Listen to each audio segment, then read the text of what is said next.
بہت سے لوگ جو کنفیوز رہتے ہیں کہ ہمیں یہ کیوں کرنا ہے، ہم اس طریقے سے اپنی زندگی کیوں نہیں گزار سکتے، ان کا بھی یہی چیلنج ہے، کیونکہ وہ دنیا کے دکھوں کو، دنیا کے مسائل کو ہی اینڈ پروڈکٹ سمجھ چکے ہیں۔ جب آپ نے ایسا سوچ لیا ہو تو پھر ظاہر ہے آپ کو ہر چیز بہت مشکل لگنا شروع ہو جاتی ہے۔ تو یہاں پہ یہ بات بتائی جا رہی ہے کہ ایسے لوگوں کو جن کی عقل کو بعید لگتا ہے کہ یہ کام نہیں ہو سکتا، لیکن اللہ سبحانہ تعالیٰ یہ بتا رہے ہیں کہ وہ تو واقع ہونے والا ہے، اور اس میں کوئی بھی جھوٹ نہیں ہے، کوئی ایسا معاملہ نہیں ہے جس میں ہم سوچیں کہ یہ کیسے ہوگا۔ اور یہاں پہ جو بات کی گئی ہے کہ اس کا واقع ہونا جھوٹ نہیں ہے، یعنی اس نے ہو کر ہی رہنا ہے۔ تو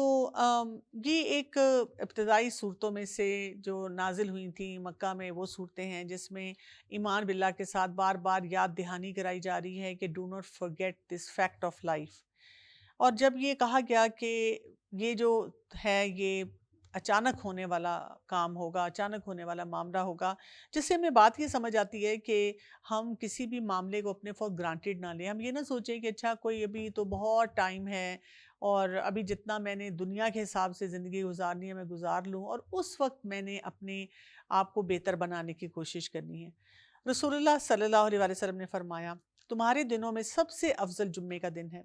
اسی میں آدم علیہ السلام کو پیدا کیا گیا، اسی میں وہ فوت ہوئے، اسی دن سور پھونکا جائے گا اور اسی دن بے ہوشی طاری کی جائے گی، اور قیامت کا دن بھی ہمیں یہ پتہ چلتا ہے کہ ویسے یہی ہوگا۔ لیکن ایگزیکٹ ڈیٹ کون سی ہے یہ ہمیں نہیں بتائی گئی، بلکہ ہمیں کیا کہا گیا ہے کہ اس کی وارننگ دے کے سمجھایا یہ جا رہا ہے کہ ہم اپنے معاملات جو ہیں ان کو درست کرنا شروع کر دیں۔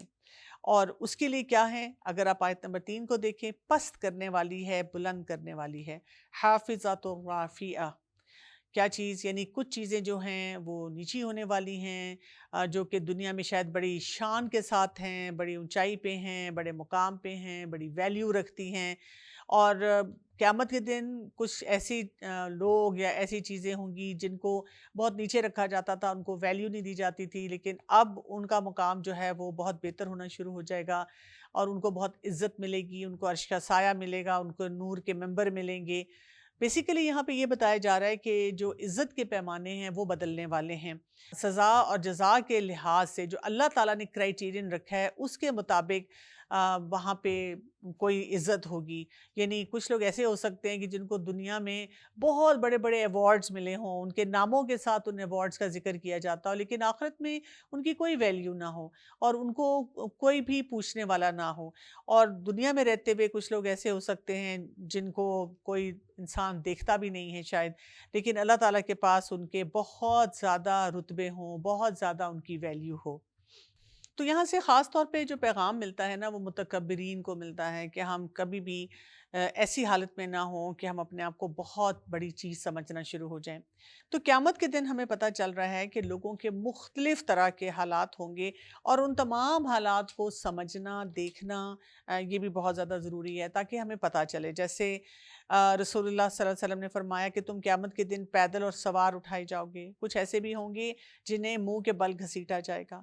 پھر ان کے کچھ لوگ بیڑیوں میں جکڑے ہوئے آئیں گے، کچھ شر پسند لوگ ایسے ہوں گے جن کے ہاتھ اور پاؤں سے انہوں نے اتنی بد اخلاقی اور اتنے شر کا مظاہرہ کیا ہوگا کہ ان کی حالتیں کیا ہوں گی کہ وہ اس میں بندھے ہوئے ہوں گے۔ پھر اور اسی طرح سے بہت لمبی ہمیں لسٹ ملتی ہے جس میں ہمیں پتہ چلتا ہے کہ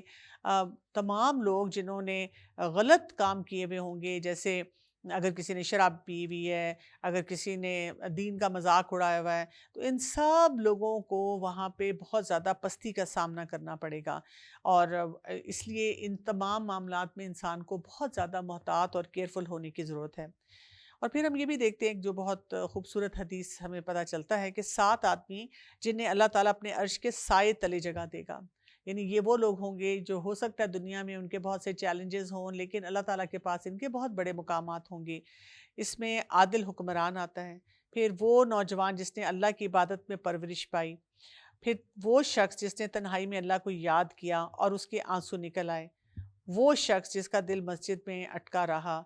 اور پانچواں آتا ہے وہ 2 آدمی جو آپس میں اللہ کے لیے محبت کرتے ہیں، چھٹا وہ شخص جسے بلند مرتبہ خوبصورت عورتوں نے اپنی طرف بلایا اور اس نے کہا ہو کہ میں تو اللہ سے ڈرتا ہوں، اور ساتواں وہ شخص جس نے اتنا پوشیدہ صدقہ دیا کہ بائیں ہاتھ کو بھی نہ پتہ چلا کہ دائیں ہاتھ نے کیا کیا۔ تو یہاں سے ہمیں یہ پتہ چلتا ہے کہ ہمیں اپنی ان تمام معاملات میں کتنا محتاط ہونے کی ضرورت ہے کہ دنیا کے کرائیٹیرین کے مطابق ہم اپنی زندگی کو نہ دیکھیں۔ اسی طرح ہمیں یہ پتہ چلتا ہے کہ انصاف کرنے والے رحمان کے دائیں جانب نور کے ممبروں میں ہوں گے۔ تو دنیا میں جو بھی پریشانی ہو اس کو حقیقی پریشانی تک اپنے لیے رکھیں، یعنی اگر ہمیں کوئی لگتا ہے کہ صرف دین کی وجہ سے عزت نہیں دے رہا تو ہمارے لیے وہ بہت بڑا کوئی سیٹ بیک نہیں ہونا چاہیے، اس کے لیے ہمیں اتنا پریشان نہیں ہونا چاہیے، کیونکہ اصل بات تو یہ ہے کہ جو اللہ تعالیٰ کی طرف سے کرائیٹیرین دیا جا رہا ہے ہم اسے پورا کریں۔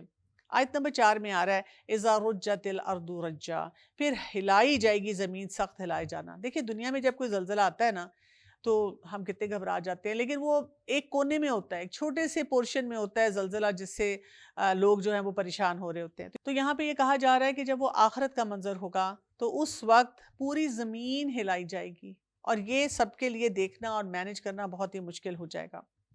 پھر آ رہا ہے آیت نمبر 5 میں، اور ریزہ ریزہ کر دیے جائیں گے پہاڑ، ریزہ ریزہ کیا جانا۔ یعنی آپ دیکھیں کہ یہاں پہ وہ ایک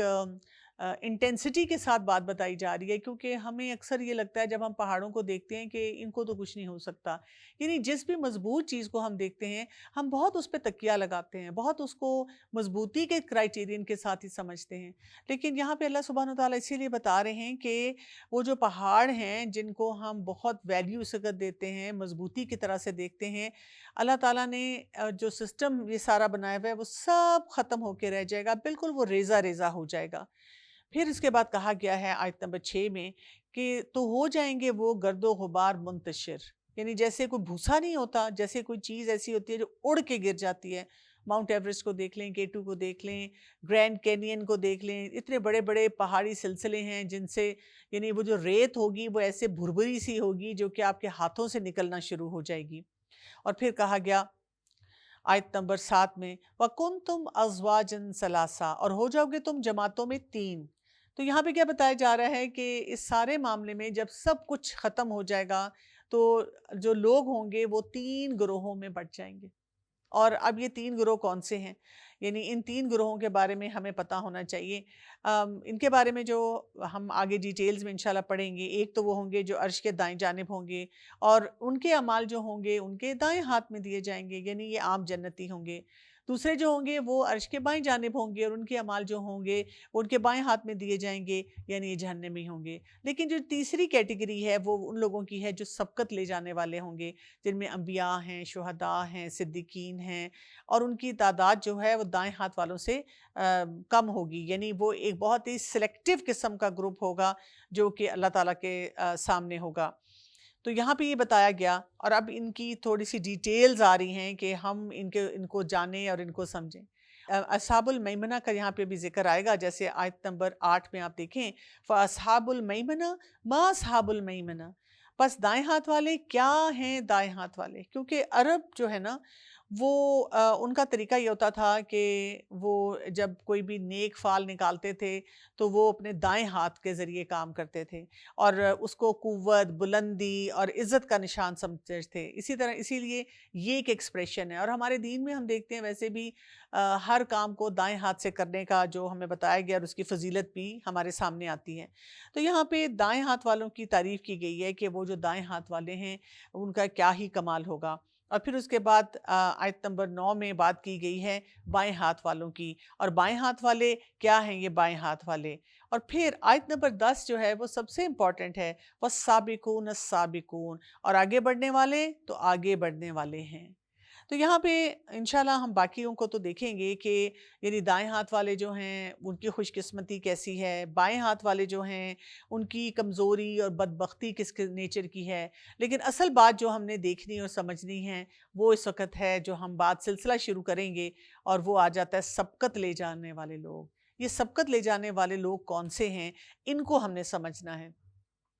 کیونکہ ان کے بارے میں کیا کہا گیا ہے، اگلی آیت میں آ رہا ہے اولئک المقربون، یہ لوگ مقرب ہیں، فی جنات النعیم، آیت نمبر 12 کو دیکھیں، جس میں کیا آ رہا ہے کہ نعمتوں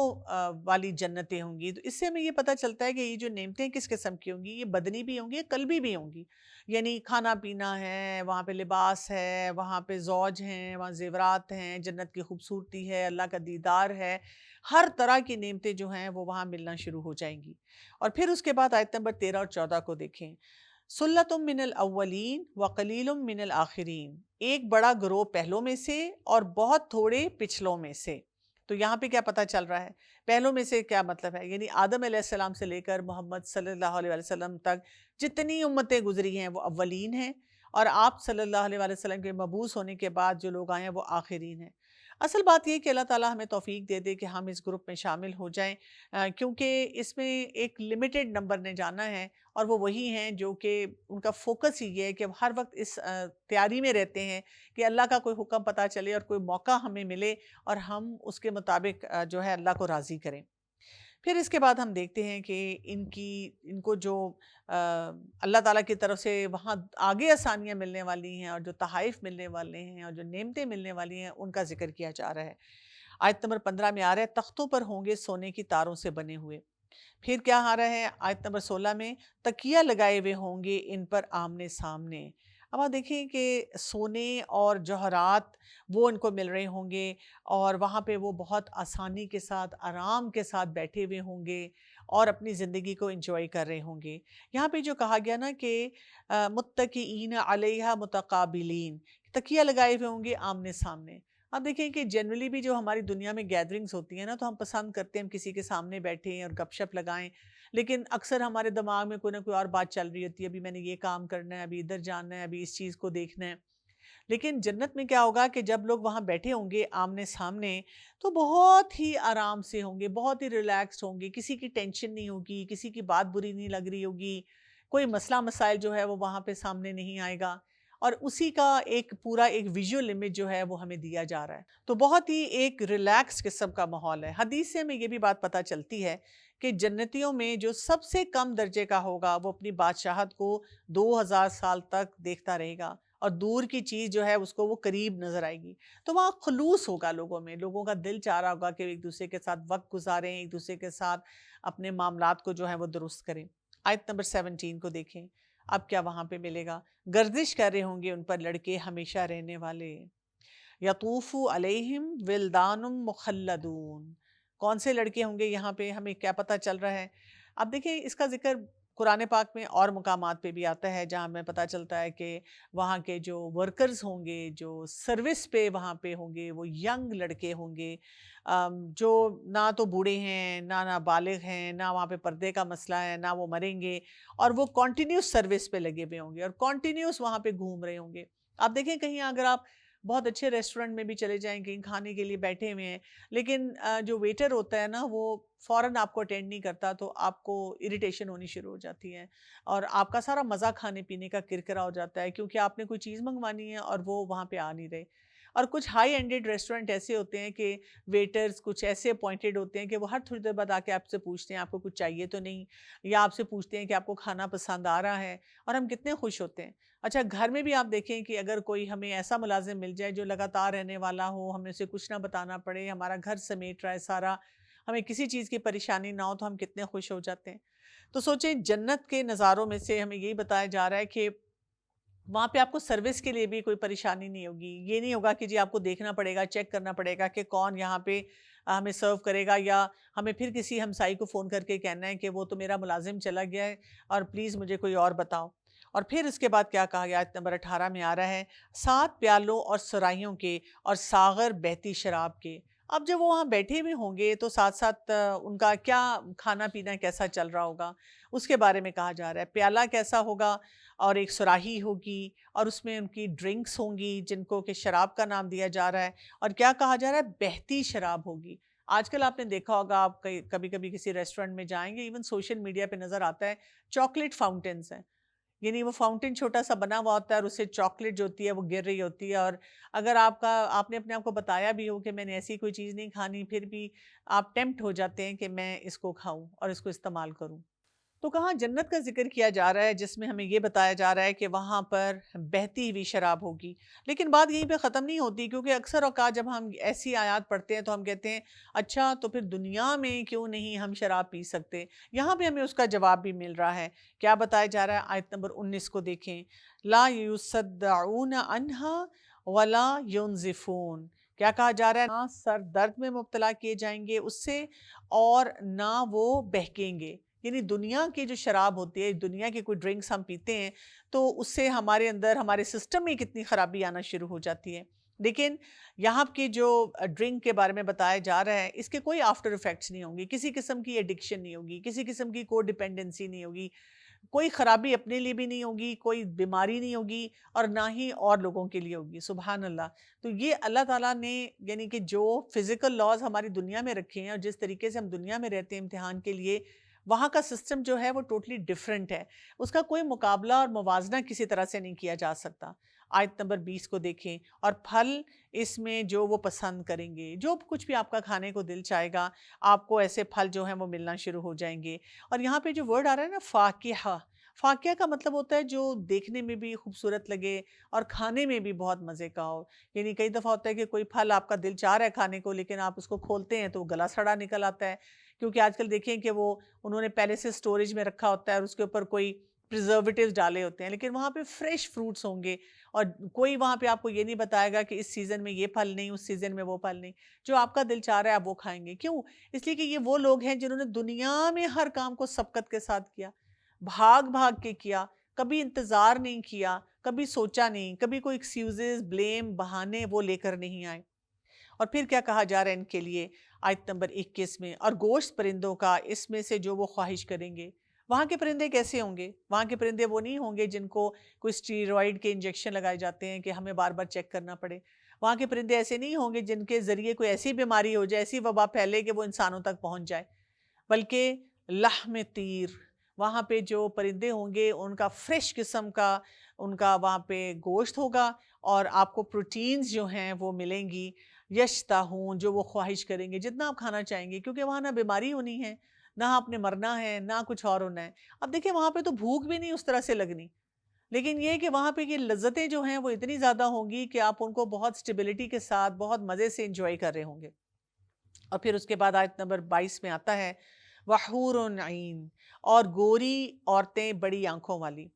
جو عرب ہے نا ان میں گورے رنگ کو اور بڑی آنکھوں کو بہت پسند کیا جاتا تھا، تو خاص طور پہ اسی طرح سے ان کو بتایا گیا کہ وہاں کی جو خواتین ہوں گی وہ بھی بہت زیادہ خوبصورت ہوں گی۔ اور پھر کہا گیا کیسی ہوں گی؟ آیت نمبر 23 میں دیکھیں، جیسے موتی چھپے ہوئے۔ تو ان عورتوں کے ذکر کے ساتھ ہمیں کیا پتہ چلتا ہے کہ اللہ تعالیٰ نے کتنی وہاں پہ خوبصورتیاں رکھی ہیں۔ یعنی آپ دیکھیں کہ ہر طرح کا آرام ہے، سکون ہے، کمپینین شپ ہے، کوئی وری نہیں ہے، کوئی پریشانی نہیں ہے، اور یہ انہی لوگوں کو مل سکتی ہے جو دنیا میں سبقت لے کے جاتے ہیں۔ اور میں آپ کو بتاؤں، جب دنیا میں آپ سبقت کے ساتھ کوئی کام کرتے ہیں تو یہاں پہ بھی آپ کی بہت سی بے چینیاں اور پریشانیاں کم ہونا شروع ہو جاتی ہیں۔ اور پھر کیا ہے؟ اللہ سبحانہ وتعالیٰ یہاں فرما رہے ہیں آیت نمبر 24 میں، جزاء بما كانوا يعملون، یہ بدلہ ہے اس کا جو وہ عمل کرتے تھے دنیا میں۔ یعنی جتنی تیزی سے وہ دنیا میں کام کر رہے تھے، اور اللہ تعالیٰ کی رحمت سے ان کو آخرت میں یہ انعامات مل رہے ہیں۔ اور پھر آیت نمبر 25 میں کیا آ رہا ہے؟ لا يسمعون فیہا لغوا ولا تأثیما، اور نہ وہ سنیں گے اس میں کوئی لغو بات اور نہ ہی کوئی گناہ کی بات۔ اب دیکھیں اچھی سے اچھی مجلس ہونا، لیکن اگر آپ کو وہاں پہ کوئی بہت سی باتیں سنانا شروع کر دے اور آپ کے خلاف کوئی باتیں کرنی شروع کر دے تو آپ کا موڈ خراب ہو جاتا ہے، آپ سے کام نہیں کیے جاتے، آپ سے کوئی ایکٹیویٹیز صحیح طرح سے نہیں ہوتی۔ تو وہاں کے مجالس میں جہاں اتنی خوبصورتی ہے، سب بہترین طریقے سے ہے، تو وہاں کوئی لغو بات بھی نہیں کر رہا ہوگا، وہاں کی باتیں ایک دوسرے کے ساتھ بہت پولائٹ طریقے سے ہو رہی ہوں گی۔ اور اسی لیے پھر آیت نمبر 26 پہ اس بات کا اختتام اس طرح ہو رہا ہے، الا قلیلا سلام سلاما، مگر کہنا سلام سلام۔ ہر شخص ایک دوسرے کی خیر خواہی کے ساتھ ہوگا، اور ہر شخص اس خیر خواہی کے بارے میں سوچے گا۔ ہمیں کیا کرنا چاہیے دنیا میں رہتے ہوئے؟ اگر ہم ایسی ہی جنت چاہتے ہیں، ایسا ہی ماحول چاہتے ہیں، دنیا میں ہم یہی بنانا چاہ رہے ہیں نا، ہم یہی حاصل کرنا چاہ رہے ہیں، اسی کی وجہ سے ہم اللہ تعالیٰ کے احکامات کو چھوڑ دیتے ہیں، وہ دراصل ٹائم نہیں مل رہا۔ لیکن اگر ہم یہاں پہ ٹائم نکال رہے ہیں اور پرائرٹی پہ ٹائم نکال لیں تو ہمیں وہ دائمی آسانیاں ملنے والی ہیں، وہ ہمارا انتظار کر رہی ہیں۔ اجازت چاہتی ہوں۔ السلام علیکم ورحمۃ اللہ وبرکاتہ۔